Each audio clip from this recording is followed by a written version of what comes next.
Welcome back to Celebrity Radio. It's Alex Belfield talking to some of my favourite people and some of the world's biggest stars. And we've got one for you today, a lady I was lucky enough to work with at Christmas, Rebecca Newman. How are you? I'm good, thank you. You are delicious, firstly. That's the thing about you. And you have this voice of an angel. I mean, you've got it all. Congratulations. Well, thank you very much. That's quite flattering. Is it fun being you? Because there you are, this lady who sings these beautiful classical numbers, and then Russell Watson phones and says, come on tour with me, and then you're travelling around the world. It's a great life.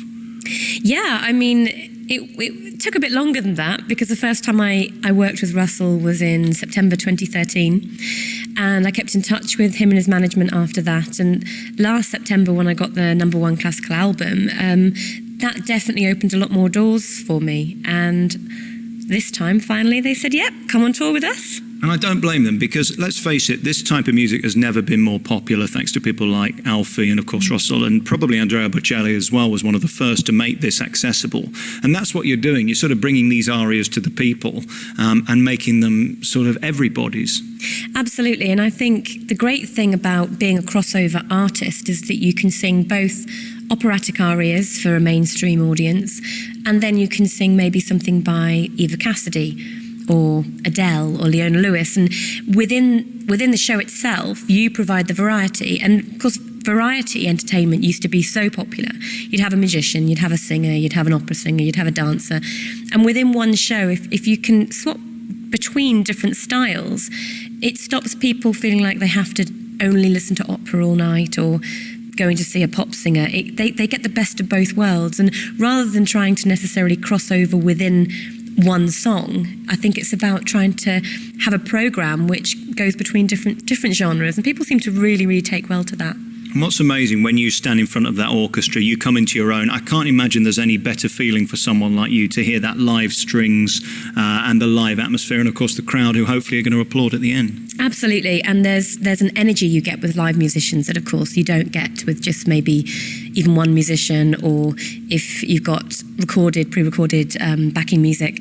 When you've got a live setup like we've got a piano, we've got 4 strings, and we've got a guitarist. And the guitarist has got about 5 different guitars around him, including a mandolin. They're incredibly talented, and the sound that they make, just those sort of 6 players, is phenomenal. And sometimes I've actually been stood in front of them, particularly when we do the prayer together. Russell and I sing the prayer as a duet, and I'm on stage on my own to begin with, and I'm stood just in front of the cellist.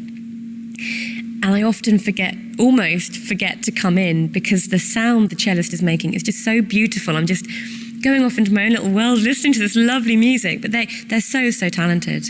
And what's amazing about you, you're one of those people who walk on stage and you go, okay, then what's so special about you? And you open your mouth and then this thing happens. I guess you've never known a different life, have you? Because this is all you've ever done. I mean, you've always been a singer. Yeah, I mean, when I was 19, I was very much in the mindset of I wanted to go into opera. I wanted to be in the West End when I was a teenager. It wasn't until I was about 13 that I discovered singing, that I got into it, and no one in my family even played an instrument. No one knew what to do with me at all. I was singing along to Sarah Brightman on Phantom of the Opera. And when I was 19, I finally decided that opera was where I should go. And I took a bit of time off after my A-levels, got myself a job, and decided that was it. It was a childhood dream. So I worked for 5 years. So it wasn't until I went to university at the age of 24. I went to university to have a complete change of career. I actually wanted to go into international development and poverty reduction. I wanted to do something that I felt there was a human element at the end of it, because just making shareholders rich, not seeing the fruits of your labours, I wasn't happy.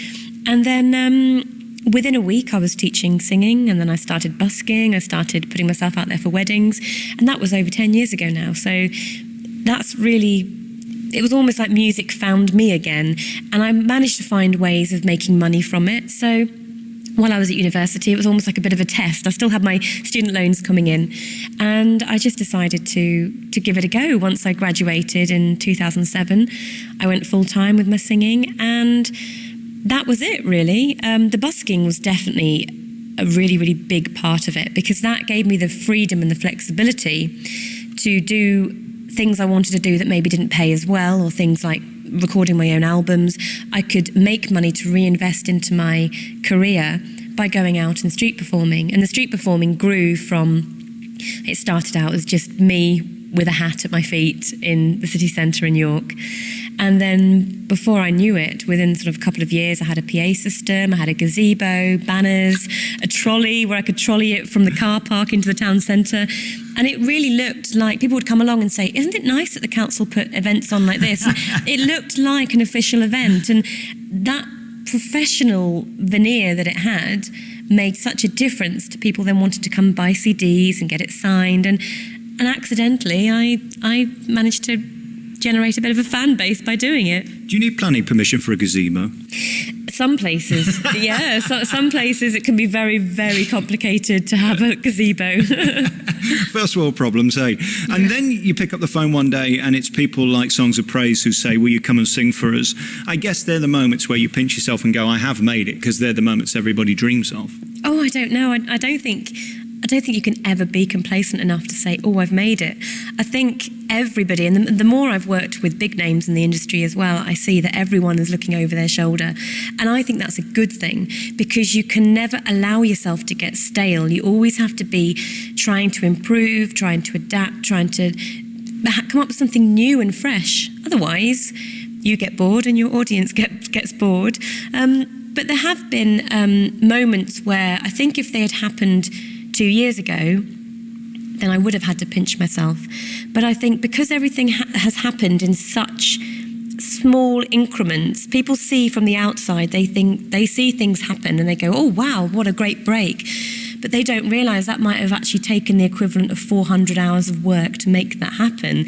There's actually a lot of groundwork that you have to put in, because nobody's going to come along and just give it to you on a plate. You actually have to really, really work for it. So I think when you've put that work in, I think it feels like less of a surprise. And then as you're going through, it's almost like you get used to what you've managed to do, and now you're looking for the next goal.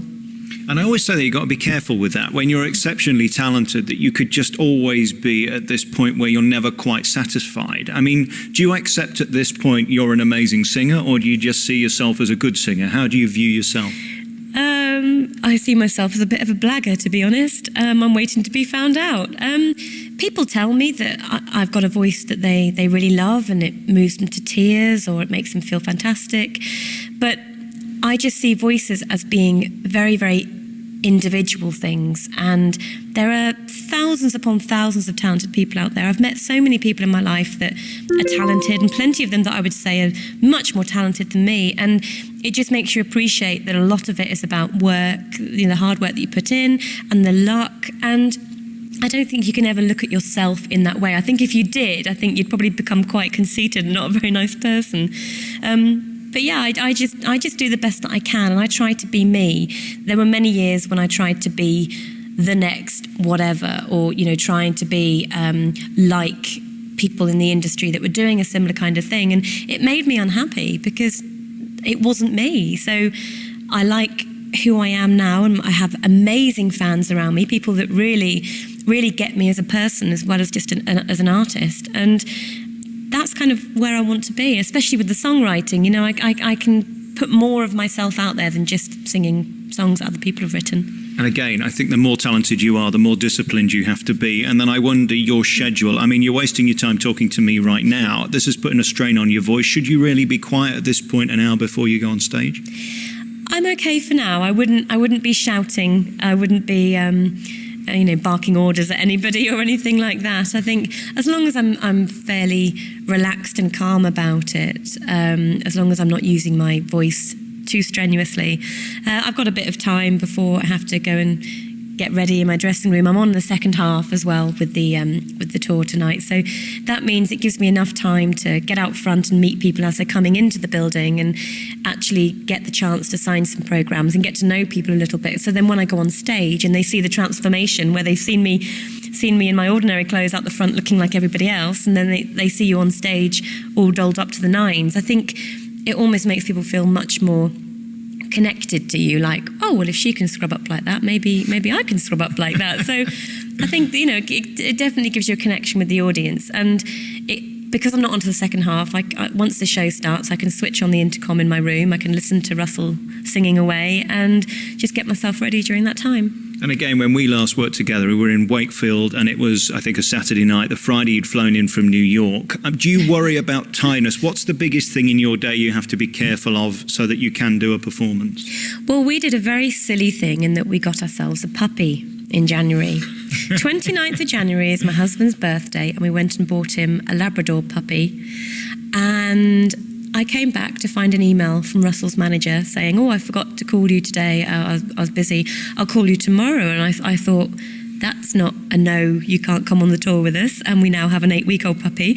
And we had a month to get the puppy as calm and well-travelled as we possibly could. And so he's been growing through the tour. But that means that from very early on in the tour, he wanted to be getting up at the crack of dawn. And we'd got in maybe at sort of 2-3 in the morning from the concert, so he didn't care about that because he'd been asleep in the boot, been quite happy. So that's definitely been challenging, because one of the biggest things for your voice is to make sure that you've had enough sleep, enough water, enough sleep, and rested sleep as well, not tossing and turning and not relaxing. So you just, you have to look after yourself, you really do. And I can see why some people burn out on tours, because it is grueling, it really is. He is the UK's leading classical singer right now, selling more tickets than anyone else, and it's a huge tour. You must have been thrilled. Absolutely. It was the first time that was probably not a pinch myself moment, but it was one of those, somebody's given me a break, because I've never been given a break, actually. The number one album, it was a case of calculating what we needed to do and going out there and doing it. And there was an element of luck involved as well. But other than that, the money for the album was raised through my fan base. It wasn't like I got signed to a label or signed to an agent or a manager.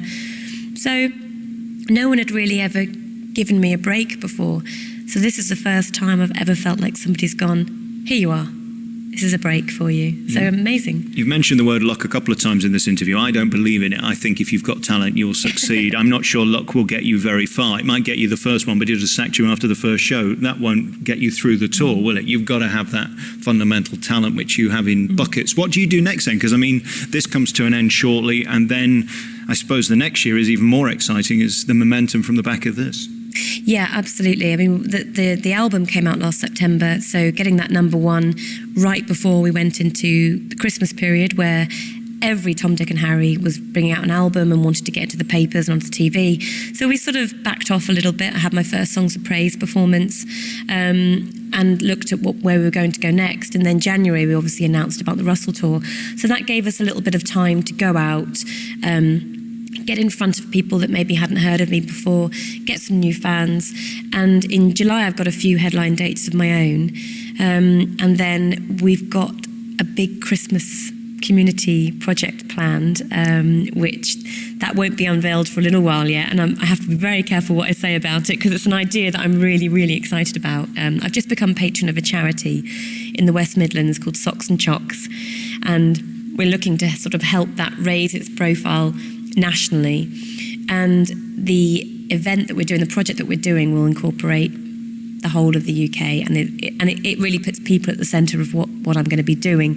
So that takes us up to Christmas, and then next spring I'll be releasing my next album and going on a UK tour. So that will all be very, very exciting. You're brilliantly talented, and I wish you all the best. It's great to talk to you. If they want to find out more, your website?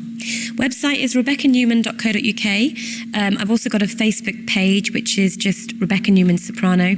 But I've also got a Facebook group, and actually the group, because it's more of a discussion space, we have all the gossip goes in there first, and people help me come up with ideas for what colour dress I should wear, where I should go on concerts, what songs I should sing. And that's just facebook.com/groups/Rebecca Newman. And you can search for it on Facebook and find it. Rebecca, great to talk to you. Thank you so much, and good luck tonight. Looking forward to seeing the show, and a great future ahead. You're phenomenally talented. Congratulations. Thank you for having me.